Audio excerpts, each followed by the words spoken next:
মেহজাবিন অভিনীত প্রথম সিনেমা প্রিয় মালতী দেখতে গিয়েছিলেন জ্যেষ্ঠ অভিনেত্রী জয়া আহসান। সিনেমা দেখে মেহজাবিনকে শুভেচ্ছা জানান এই অভিনেত্রী। প্রদর্শনের পর জয়া আহসান বলেন, অনেককেই বলতে শুনলাম মেহজাবিন সিনেমায় আরো আগে কেন আসেনি। আমার মনে হয় এত পরিপক্ক একটা কাজ করবে বলেই হয়তো এত দেরি।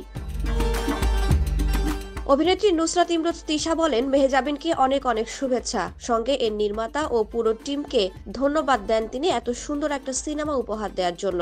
মেহজাবিন বলেন, যেমনটা আশা করেছিলাম সেরকম সাড়া পাচ্ছি। সিনেমাটি সবার ভালো লাগছে, এটাই আমাদের প্রত্যাশা। প্রতিক্রিয়াগুলো আমাদের উৎসাহ দিচ্ছে, আমাদের চেষ্টা সার্থক বলে মনে হচ্ছে। গত 20 ডিসেম্বর মুক্তি পায় মেহজাবিন অভিনীত সিনেমা প্রিয় মালতী। শঙ্খ দাশগুপ্তের পরিচালনায় সিনেমায় দেখানো হয়েছে মালতী নামের এক তরুণীর সংগ্রামের জীবন। সামাজিক, অর্থনৈতিক, মানসিক সংগ্রামের মধ্য দিয়ে যেতে হয় তাকে। দেশের অনেক নারীর জীবনেই এমন ঘটনা আছে। জীবন সংগ্রামের পাশাপাশি প্রচলিত অনেক নিয়মকে প্রশ্নবিদ্ধ করেছেন পরিচালক।